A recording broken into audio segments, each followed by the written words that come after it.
Number 6, Darlington Nagbe, the Timbers' first ever draft pick, has grown into one of the most creative and dynamic players in this league. We've truly seen it all from him on the field.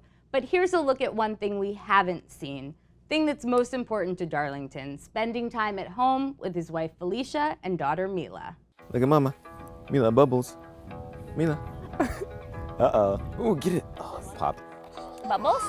I always dreamt about being a professional soccer player. When you're a kid, you always have certain dreams, you know, when those dreams come true. It's absolutely as good as it gets with this kid. Sometimes it's hard to believe that they're happening. Another dream I always had was to become a dad, and I remember when we were in college, you know, I'm like, oh, I can't just wait to just start a family and get things like that going, so. Yay! Yay! Mama?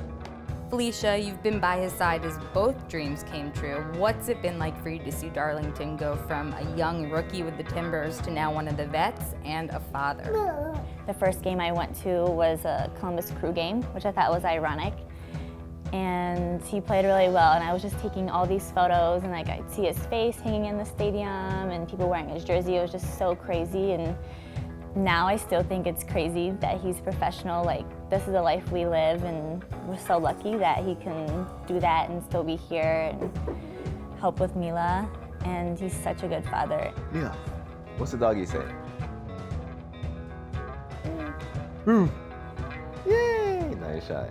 Darlington, being a father, starting a family, isn't typically on the mind of 20-year-olds just beginning their professional career. But what made you want to start a family and be a father at such a young age? I feel like just the relationship I have with my mom.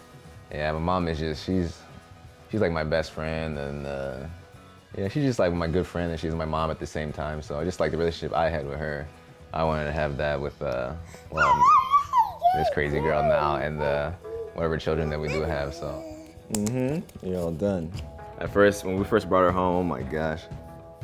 Like, thank goodness my mom and Felicia's mom were here.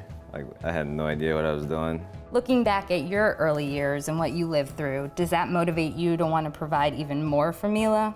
Oh yeah, I grew up, well, my mother grew up mostly in Liberia, and I left when I was younger. My mom had me during the Civil War.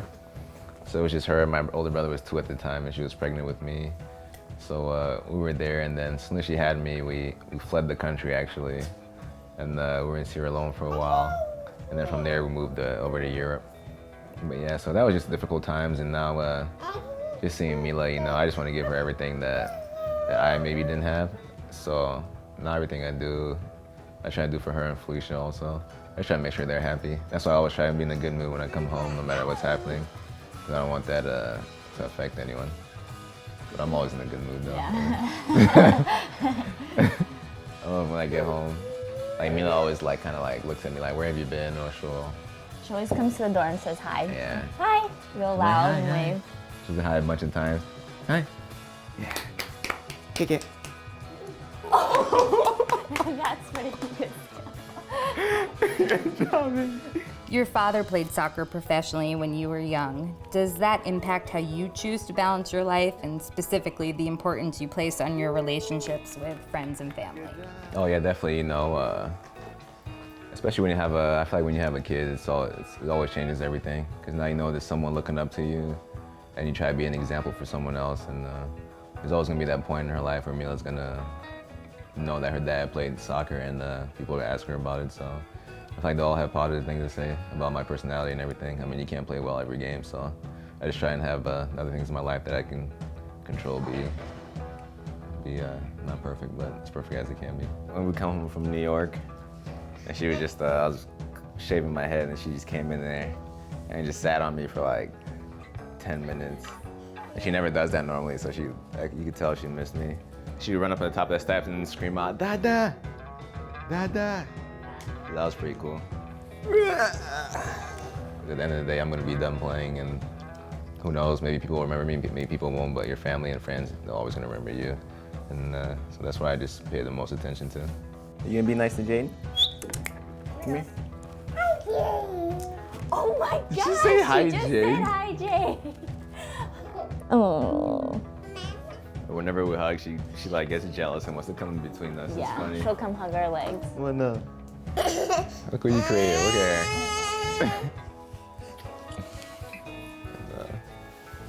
This is what I always wanted, so I'm happy that I have it and I get to kick a ball around for a living, you know, so. And then it doesn't get much better than that. One thing I wish is I miss our families, but that's just part of the job and traveling and everything, which I don't enjoy the most, but it's part of my job. But yeah, I'm happy and I'm just looking forward to the rest of our lives.